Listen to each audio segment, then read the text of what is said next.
Welcome back to the Sky's the Limit podcast with Mike and Ryan. I'm Ryan. Today, we have an awesome guest. Really excited to interview him. Dr. Ryan Smolarz is the founder of Stor Partners, which was created to help provide financial sovereignty to medical professionals interested in holding hard assets to make work optional, which I absolutely love.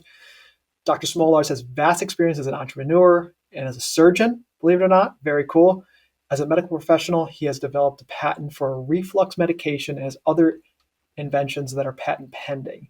In the commercial real estate space, he has a broad range of experience in self-storage and assisted living, which we really dig into. A lot of nuances there.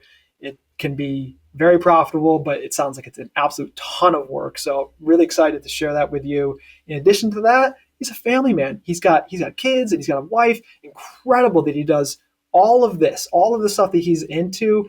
Being a surgeon, being a dad, being a husband, being into the real estate space, all these patents he's working on. It's absolutely amazing that one person has that much time for it. And we dig into that. It's a lot of mindset, it's a lot of time management, but this guy is amazing. I'm really excited to share his story with you. With that, let's bring in Dr. Ryan Smolarz.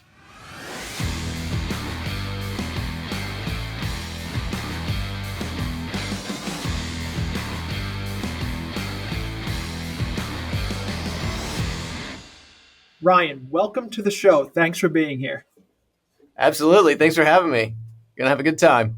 Yeah, absolutely. So you've got a lot of stuff going on. I was reading through, the quick bio that you sent over, and I was extremely impressed. So I want to give you the floor. I want you to tell people who you are and how you got into the spaces that you're in, and then we'll take it from there. Yeah. So I'm Ryan. I'm here in sunny Virgin Islands in St. Thomas.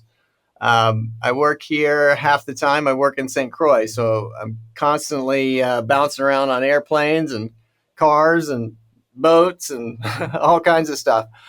During the day, I'm an ear, nose, and throat surgeon, so I'm seeing a lot of boogers on both different islands. And at night, I am an entrepreneur and run businesses. So we stay extremely busy. I can tell you a little story about how that happened.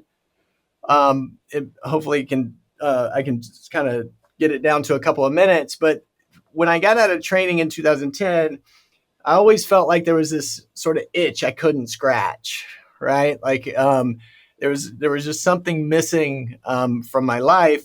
And, my wife and I were thinking about starting a family and, all the things that you do in your life. And I realized that I had absolutely zero idea about finance, entrepreneurship, any of those sorts of things. I didn't even know where we banked. Like I had zero idea. And I remember distinctly sort of looking over at my friends. We were working out, surfing down in the Caribbean. And I said, you know what? I don't think I know anything about finance. I'm going to business school. And so a month and a half later, I was in business school and for my MBA. And I remember there very distinctly saying, man, I'm in the wrong place. I don't understand this stuff. Like what's an IRR? That's, they're not making any sense to me. And so with that, I remember a couple of days later thinking, you know what? I am in the right place. And I just had my life sort of all wrong, where my life was geared towards, the next shiny object, whether it be a watch or a car or whatever it was, where my headspace should be filled with solving the world's problems. And, with that, starting businesses. And so my life really changed from there. And as I was coming out of business school, I was just, trying to figure out what I was going to do. I was driving down going to the airport for one of those jobs. And the first podcast was, you can tell how complicated your life is by the amount of keys you have. And there was literally I couldn't see my seat because there were so many keys. So, okay. So we know my life's complicated. And so what do I do about it? Well, serendipitously, the next podcast was this guy talking about self-storage. He said, listen, self-storage is hard. Like it's difficult. It's a full contact sport. You have to have a good team, all the things. But this thing called self-storage is the least complicated of them all. It's a concrete slab in a metal box. And so I said, well, I have a complicated life. This is not as complicated as the other things. So I'm sold. So I got online, tried to find the best people in the world to help train me, to help get me up to speed. I had some, basis in my business school, and we took off and running. And we are still doing that. And with my medical career, I had some thoughts about some patents and some things that may help people. And so I work on those kind of intermittently, have a team there. And, alongside the medical practice, we run assisted living homes. And so we help take care of the elderly who can't take care of themselves. And so, I think you can see a pattern here is like identify a problem and fix it, right? And don't hesitate. And I think that with that kind of mindset, and that's really what I'm beat the drum on more than anything is just the mindset, because it's my belief if you have the right mindset that you can do anything. You are your only barrier to whatever it is. And I also think that nobody in the entire world, even the thought leaders, think big enough. And so although I don't know that I'll ever achieve it, I want to try. Yeah.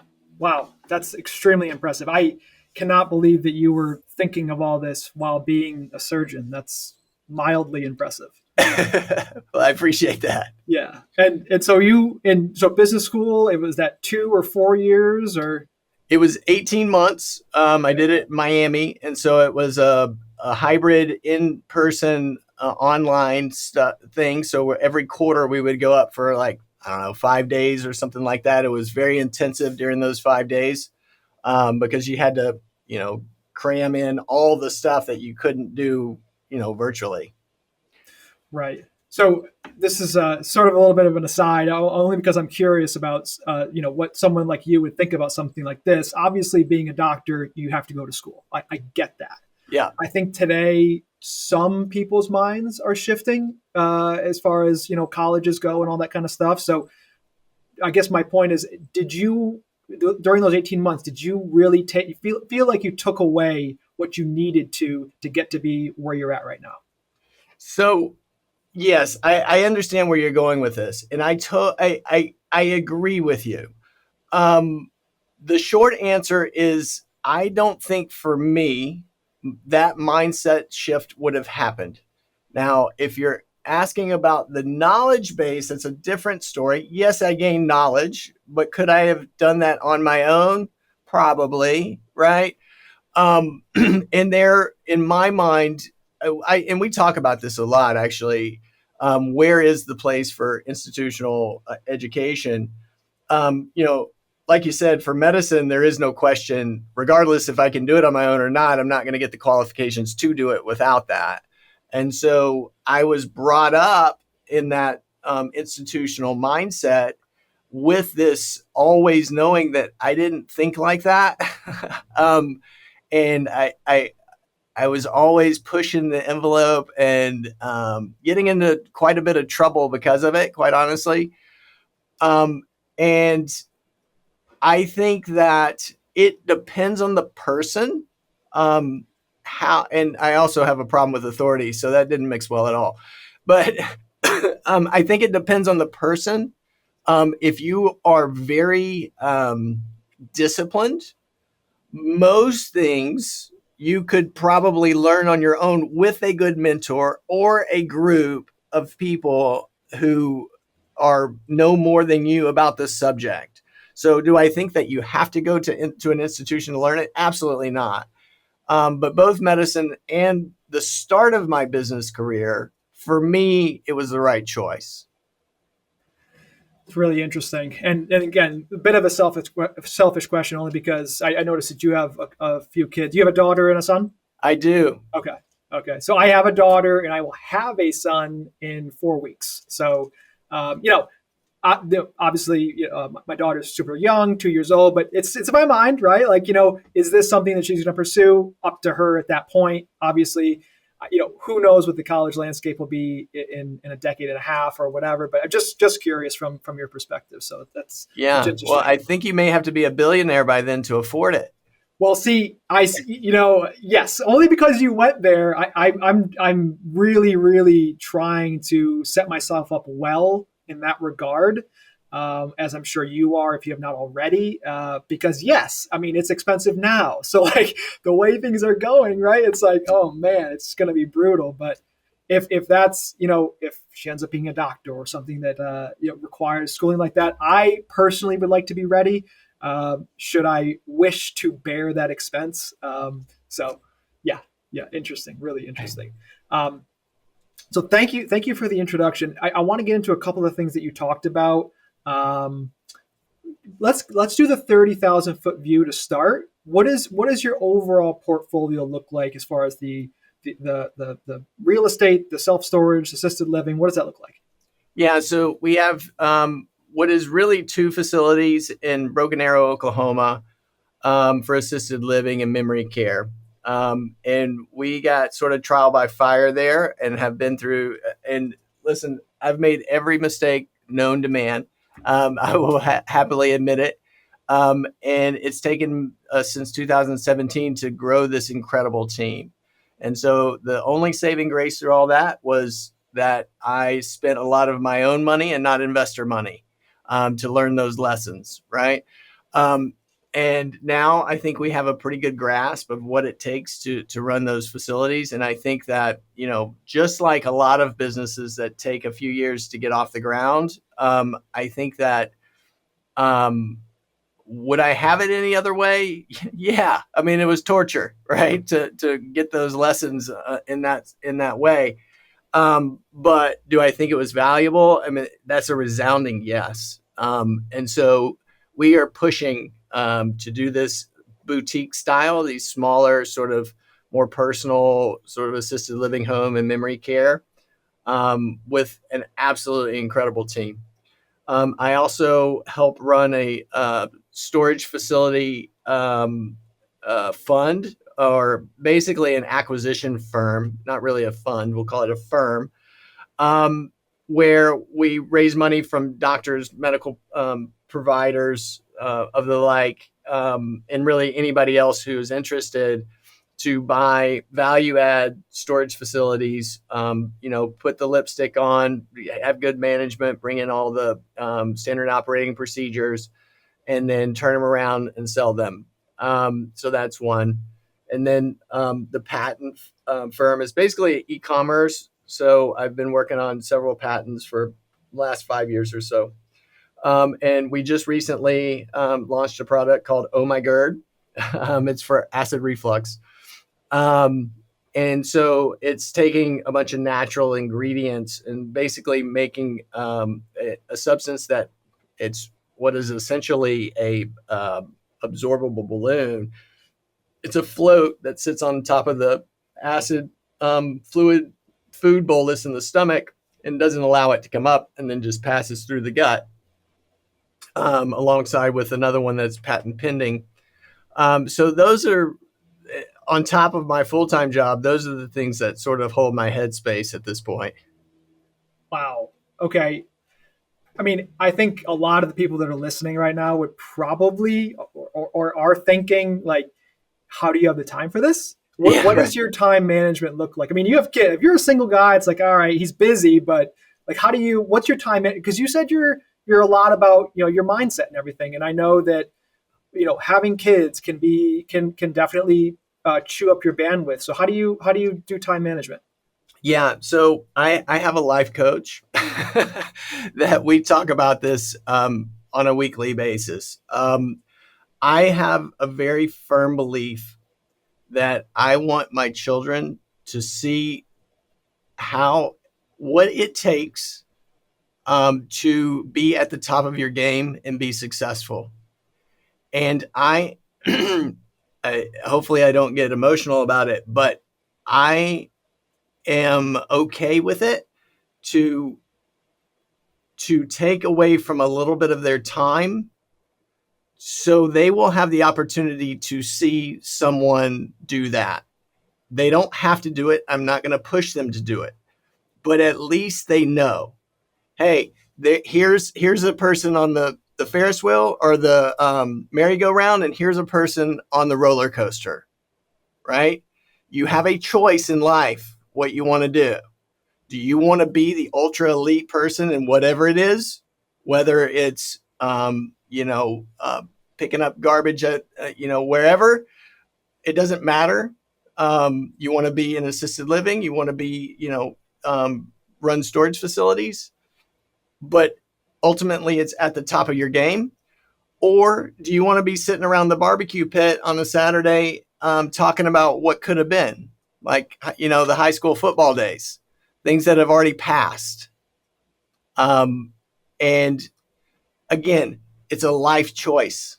I have a strong, firm belief that I want them to see that side of it, because it's not roses, it's not rainbows, right? Like, there are struggles, and there are tons of them, and it's daily. I mean, it may look good on the outside, but that grind and that, getting up at 5 a.m., 4 a.m., 3 a.m. to pull yourself out of bed and like take your nails and like get into the floor and get to the bathroom to, get the shower. And, you got people mad at you, coming at you in all directions.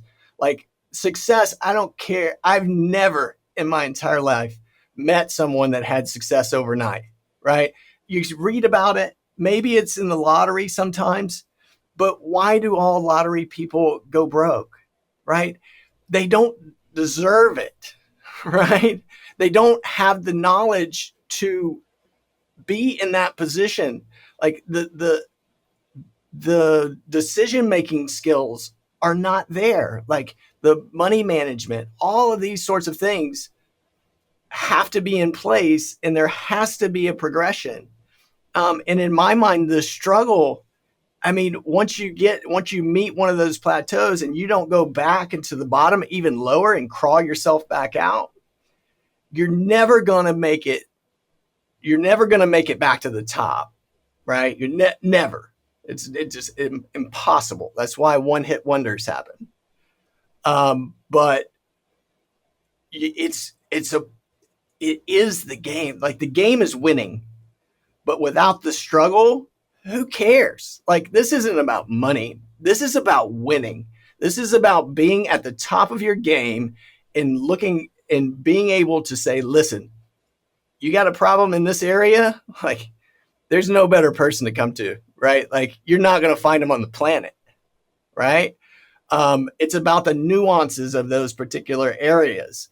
And it's about watching people in the same space talk about it, and that's never going to work, like, unless you do these little simple things to tweak that, right? It's like surgery. Like, the difference between a good surgeon and an average surgeon are hand movements of probably, in ENT anyway, 0.5 millimeter, maybe 3 of them, right? So, and to be able to do that's inbred or born in you, 1,000% not. It's skill set and it's mindset, right? If you don't have the skills, you're never going to be there. But if you don't have the mindset, you're just done. So I can teach mindset. It take me years to teach skills. I find it very valuable. Wow. I'm not just saying this. I don't know if I've heard that perspective before, but I like it. It's very different than what I usually hear, which is just very like sort of binary, like, it's just a time thing. Like, am I going to, spend time on my craft and on real estate and on all this stuff, or am I going to spend time with family? And it's kind of like, it's just like a one or the other thing. But I like what you were saying, about, you basically were saying that you like that your family is seeing what you're going through, right? It's like okay, look at dad. Like he's having ups, he's having downs. Like this is what it takes basically to be at the level that you're at. It's not just like winning the lottery, right? It's not just this thing that you just get. So yeah, wow. So one comment on that: things Sure. in life are caught; they're not taught. Right? I can tell my kids something all day long. Hey, Asher, clean your room. Right? Clean your room. The child, probably when he's 40, wouldn't have cleaned his room. Right? Not once. But if he sees me day in, day out, fighting the fight, making ethical decisions, they're not always happy decisions. I'm not always nice, but I can guarantee you that from the bottom of my heart, the decision that's made is an ethical one, right? I'm out to win. I'm not out for blood, but I will do whatever it takes to win, but I will not compromise my integrity. And I think over time, and I trust me, I have plans. I don't know when those conversations will happen to explain to my kids why I do what I do. Why, I will try not to ever miss an actual game, but I miss lots of practices. There are times when I'm sitting there and I catch myself looking at the phone while I'm around the kids, and I'm like, Ryan, you don't have much time with these guys. Like, that's dumb. Put it away, right? And I heard this from a gentleman the other day at a conference. Take a measuring tape, a paper measuring tape, take the age that you are and cut it off, and then see what's left to 74 on the inch scale. That's how long you have left in your life. It's going to be much shorter than you think. And then start adding in when your kids turn 18, whether they're in your town or not, but they move out of the house. Start counting how many weekends you have left with them. 30, 50, maybe, right? You're talking on the phone. That's great. But like the get-togethers and the heart-to-heart talks, 5. There is no room for sitting around. If you ever find a person that's ultra on their game and ultra successful, and they don't have a sense of urgency, I want to meet them. I've never seen it. Right? I like to go. I can't find time to get to the grocery store. Right? I haven't been to the grocery store in years. Like, I cannot get there. I went to Home Depot this morning. I was like, man, they still have these things? Like, I don't know. The sense of urgency to me, when you wake up in the morning and you think, hey, listen, this is going to be an incredible day, but at the end, there's not that many more of these. Wow. It's powerful. It really is powerful. I often think about what you were just saying, it insofar as when I'm kind of evaluating deals that I'm looking at. It's like I don't always do this, but I do sometimes overanalyze, which I think every single investor has been guilty of more than once. And I'm just like, this it pencils out relatively well. I don't, in the grand scheme of things, you, me, we're really very small specks on actually a fairly small planet in one universe. It's like there's just not time to waste, like you were saying. It's like, look, don't make stupid decisions, but at the same time, like if you've got goals and these goals require 10 units, whatever you're investing in, it's like, for me at least, I'm like, let's just take the plunge. I'm not gonna spend the next hour here when I've already spent 6 hours analyzing this one deal. This is microscopic in the grand scheme. So let's just kill it or move forward. So yeah. I'm on the same, a similar wavelength as you, I think. Yeah, I have a comment about that.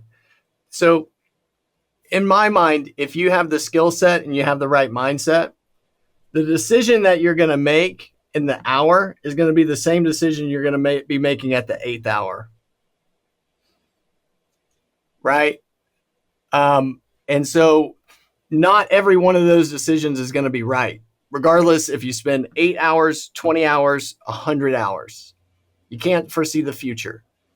But we all make mistakes. We all have deals go sideways. If you ever find somebody that hasn't, please let me know. That's done a lot of them. I'd love to meet them. I guess they exist. I don't know them, but to over like think it and to put yourself in a position where you're kind of hemming and hawing. To me, usually that means the deal sucks.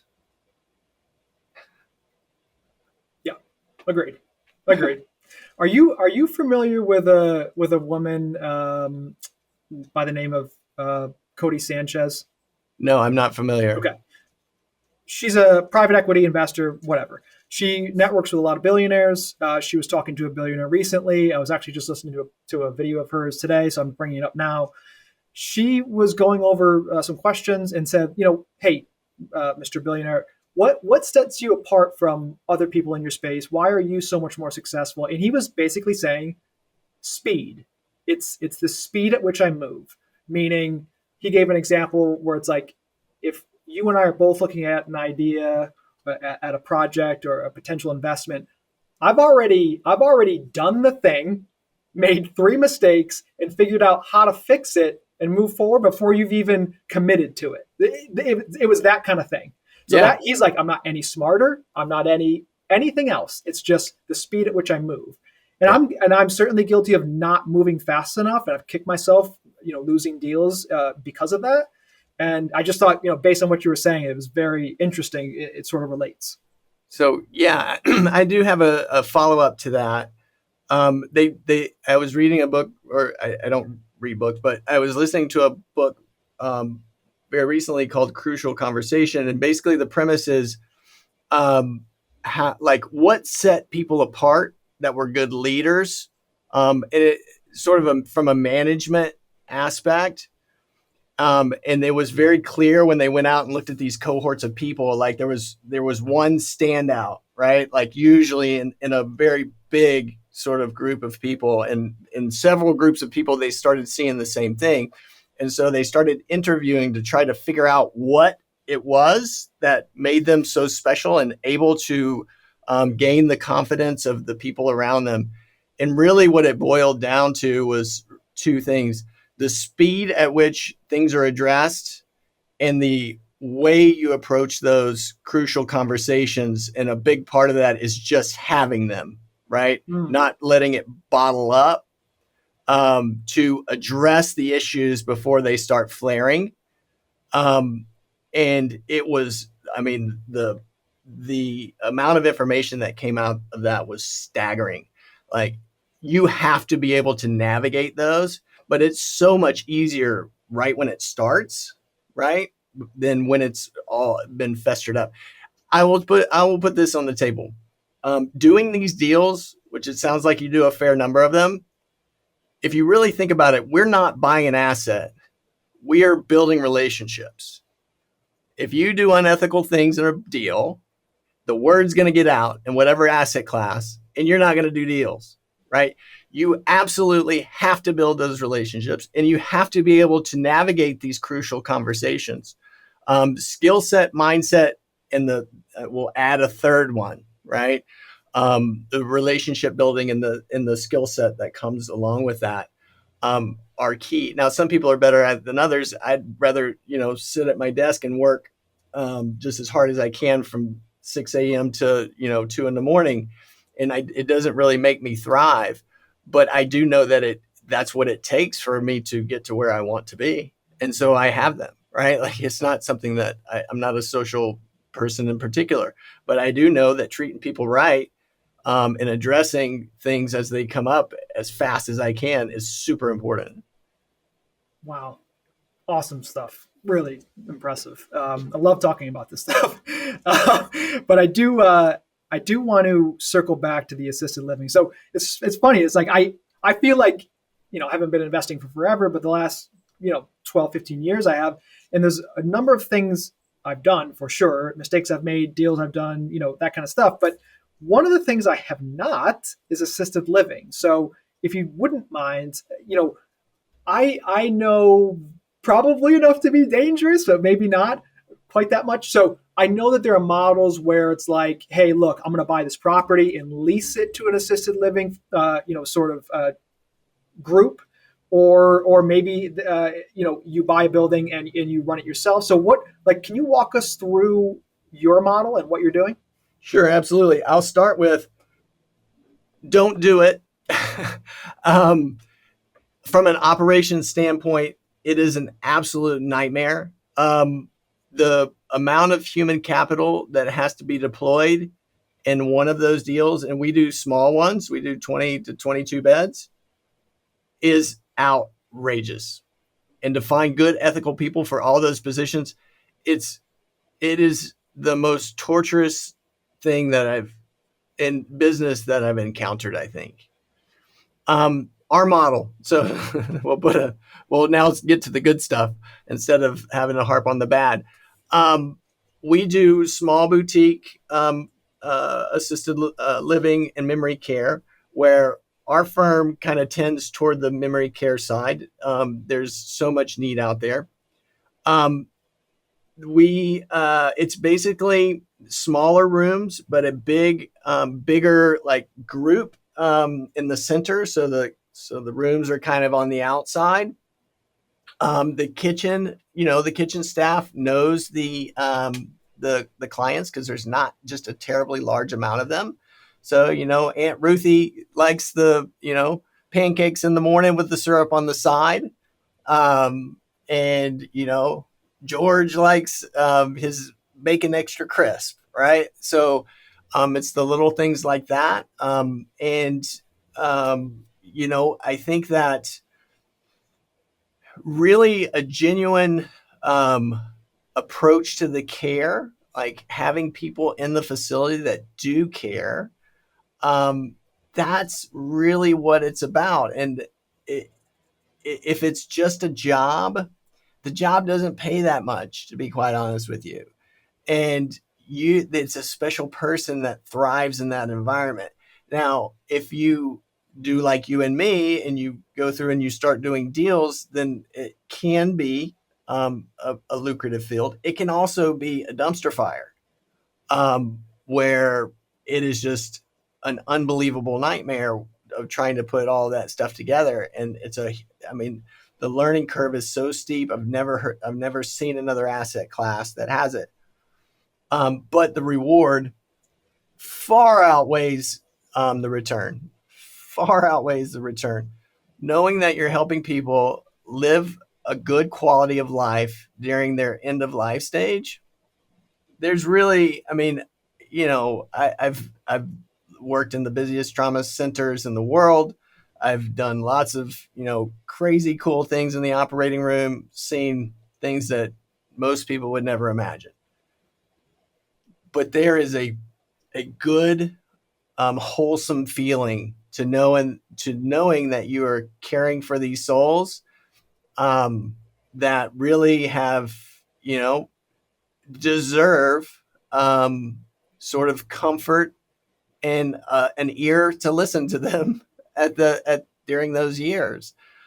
People always say that, assisted, there's so many older people that assisted living home is just, that should be the easiest thing in the world. Well, listen, what happened was we just had a gigantic amount of inflation. People have been saving for their whole lives for retirement. And guess what? That nest egg just doesn't cover it anymore. Right. And so it is not as easy as you would think to both gain the confidence of the community, keep it, take good care of these folks, and make sure like the scheduling's all done and all that stuff. My hat's off to my administrative team. You said the 30,000 foot view. That's where I live in these companies is with my head up and out and let them keep it down and in. And so I can see the problems coming, and boy, are there a lot of them. But I just to be able to do that day in and day out, hey, I tip my hat to you. Wow. So it sounds like this is not something where you bought the building and leased to a group. It sounds like you are is that accurate? You are running the show? Yes. So they we were there when it was an old dilapidated home that had to be completely torn down with a bulldozer, and there was dirt. Wow. And now there's 41 souls on board. Wow, unreal. So, I do want to get into this a little bit more. So, and you're welcome to share your own details about your own deal, but just I'm fine working off a hypothetical. So, let's just say you didn't build from the ground up, but you bought a building and it's $1 million for round numbers. It has 20 beds for round numbers. So, what does a typical bed go for, and who's paying for it? Is it the client? Is it the person who's staying in the room? Is there insurance related? That all of the above. People piece it together however they can. There is insurance for it. Just like all the other insurances that we deal with, it doesn't pay on time, and they try not to pay. But there is, portions of it from their life savings. There's portions of it from, different subsidies that they may have. And, the family usually has to kick in. But I've seen rates anywhere from $5,000 a month to $7,000 to I've even heard of them in metropolitan areas up in the $9,000, $10,000 a month range.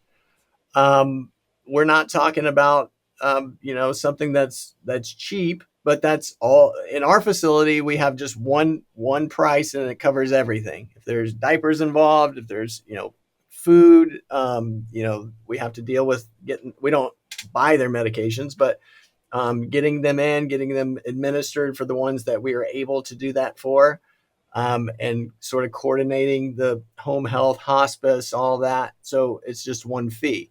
There's what you'll see a lot of times is sort of the bait and switch method, for lack of a better term, where they get you in and they're like, oh, and by the way, this diaper is $150, right? Like, and you get 5 of them a day, and like, oh, you want her to actually have food that's outside of the can. There's an extra charge for that, and so it just keeps building and building.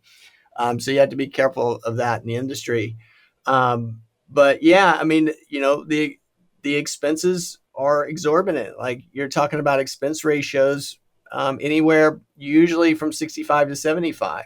It's like 63 is amazing. So it's into like that's what it's about, is keeping the cost low, right? And if you have a superior product in the industry, people will pay. There aren't that many of them. Wow, amazing. So it sounds like at the surface to me, it's like, whoa, 5,000 a room is a big number. At least where I'm investing, right? But then it's like, okay, I'm advertising that everything's included, right? So all the, like you referenced, diapers and stuff. I'm sure you said that are they CNAs, or what is like So, yeah, there's CNA, there's an MA, a med pass person.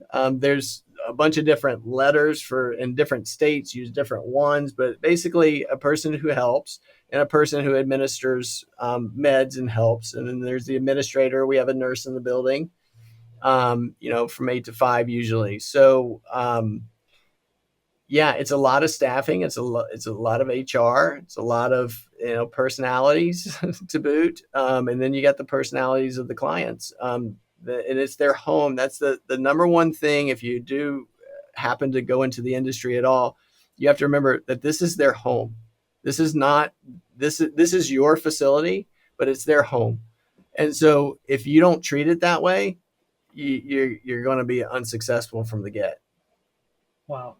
So what's the key to success here? Is it scale? Like, is it just bigger buildings with more beds and knocking down the expenses? What's the key to success in that space? One thing, Care. Care. The quality of the care. If you can scale and keep the quality of the care, that's great. But if you can't, don't expand. The quality of the care is what it is all about. I'm guessing that your medical background assisted you. Like it's an aid in this space. Is it? Yeah. So I actually think for the first 5 years it was a hindrance. I think that I thought that it would be much more so than it was. And there's a big long story behind that of why, but we had a person who was going to run the facility that backed out of the deal. And so we had zero knowledge of the industry, like below zero, if there is such a thing. And we had to learn it all without going under. 2 floods. There was, all sorts of just complete disasters. One facility down 6 months for a remodel, completely took it out. There was struggles, and the struggles were real. And there was times where I had the keys dangling in my hand. Like, do we do it? Do we take them back? Like, I just don't know.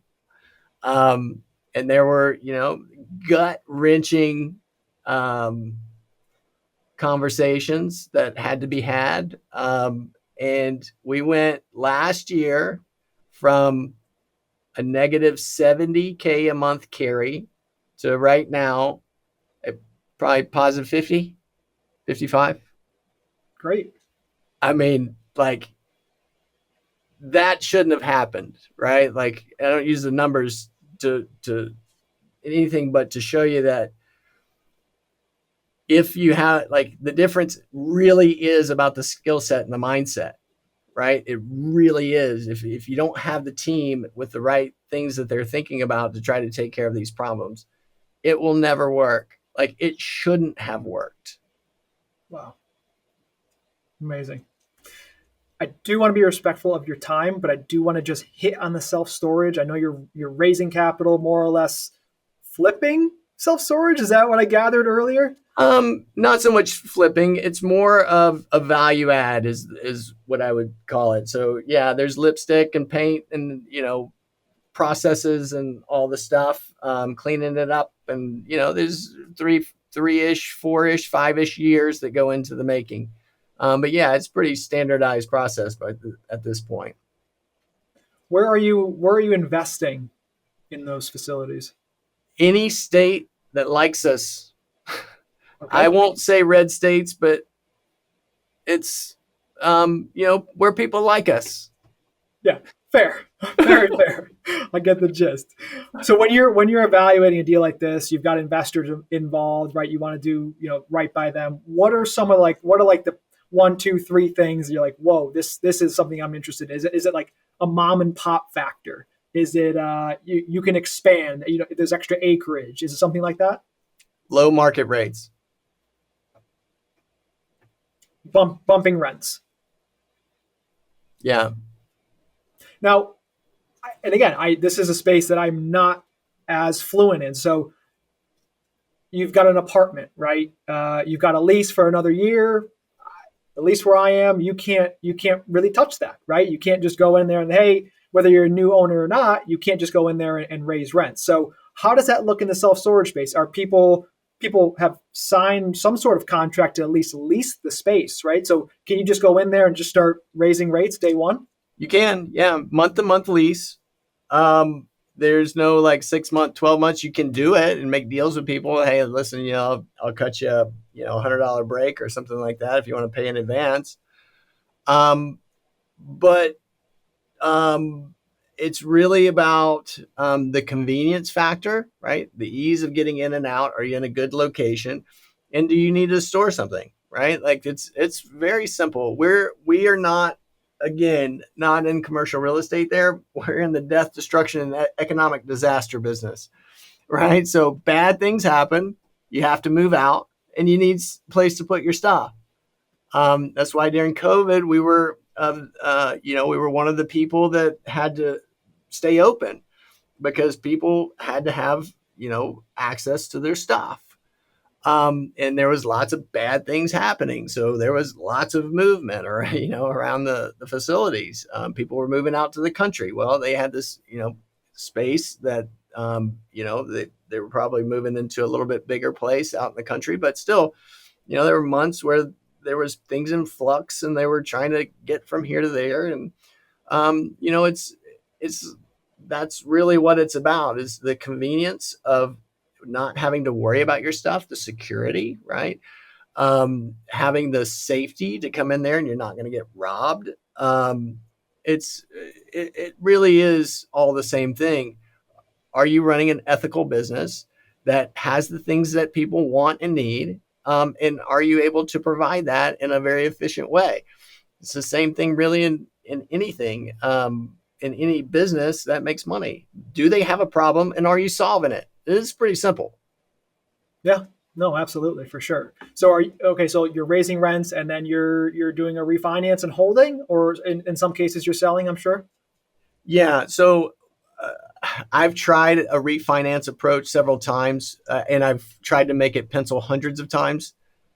With investors involved, it is very difficult to refi some people out, and some people stay, and it's just a nightmare. And so our 5-year hold has a lot to do with our 5-year balloon, right? So, and we just got one today for 3 years. I don't know where that came from, but we got to figure that one out. But it just kind of, you have the depreciation. We do a cost seg on every one. So you're constantly looking at where is that happy medium for your investors, because that's what it's about, right? Your investors trust you with money and you are deploying it, and you better be looking at what makes them the biggest return, because they are helping you be successful in your business. You better help them, right? Like it's a give and it's a take. Hey, I'm going to take care of you, right? Like, you trust me with this, I'm going to make it right. Yes, love it. I want to wrap up with one final question, and I'm going to a little bit of a curveball at you. So I want to ask, what's the one thing that you think has gotten you to where you're at now with your investments and everything, but you can't say mindset? And I understand the importance of mindset, and that is probably the number one thing. But other than mindset, is it your heavy focus on time management? Grit. Is it your, what's that? Grit. Love it. Simple, short, to the point. It's getting up every day, like you said, 3, 4, 5 o'clock in the morning, throwing your clothes on and making it happen. Great. Making it happen. Jesse Itzler is a big proponent of this, and I don't know. I mean, I was always doing it. I don't know if I recognized it, but the people who are successful, like you are going to get to a point where you think that it is all for naught and it's going to go down the toilet regardless of what you do. The people who are successful flush the toilet, walk away, and they keep going. Bottom line. Yes, I would agree with you 100%. I think that there's probably very little dwelling on their part. Maybe it's something that they don't show and it's just in the back in their head, but they basically, like you said, they flush it and they move on, and they're on to the next thing. No, I love that. I didn't expect you to say that, but I probably should have. That's great. Thank you. Thank you for that. There is always a way. There's always a way. And really, usually the only time that it becomes like eyes wide open is in the most, like, the times where like the world is falling apart, right? There is no other choice. Like, and it becomes very clear. I have to do this. Like, there is no other option. Really, there's nothing to lose to do it anyway. Like, in the most desperate places, that's why people at the bottom go to rehab, right? Like, there's nothing else to do. Right. It's your back is up against the wall. So the only way to go is forward. Yeah. Simple as that. Love it. Thank you. Really, thank you for your time. Honestly, it's been Absolutely amazing. You're doing incredible things. not just saying this, I do feel, I feel motivated, seriously. So it's been a pleasure. Awesome. Where, if someone wants to find you, reach out, where can they find you? Yeah. So if you want to check me out personally, my LinkedIn page has all kinds of crazy stuff on there that I do. If you want to talk with us about, my team, especially my storage team, Stor Partners, STOR Partners.com is probably the best place to go. And there's a link. And you click that link and you can set up a time and talk with me and Brent and Martin and like the team, who I think is unbelievably, the ethical values are something that I've never seen as a conglomerate group. And the knowledge base is, I think we added it up. It was like 8 million square feet of acquisition, both acquisition, development, and different asset classes. Maybe it was even closer to 9. So professional real estate team. I'm on the Facebooks and the Instagrams under my name, Joseph Ryan Smolarz. I go by Ryan, and so you may see both. But Smolarz is not hard to find. Like, I'm out there. But yeah, those are. Oh, and there, if I can, I would send you a number. We have a text number that we start threads with different people that are trying to either they're stuck in their investment journey or they're, trying to start it, like looking for like places to go and some of those sorts of things. So we're texting with different folks. So if you don't mind, I'd like to put that in the comments if you're amenable to that. But yeah, I'm easy to find. Absolutely. No, we would love to include it. We'll include it in the show notes along with the rest of your social media handles and everything. So again, thank you so much for being on the Sky's the Limit podcast. It's been an absolute pleasure. Thank you. Absolutely. Hopefully we can keep in touch. Absolutely. Let's do it. Let's do some deals. Let's do it. Thank you for watching Sky's the Limit. We are always bringing new real estate related content, so don't forget to subscribe so you're notified of all of the latest releases. Most importantly, remember, sky's the limit, dive deep, and invest in how you want to live.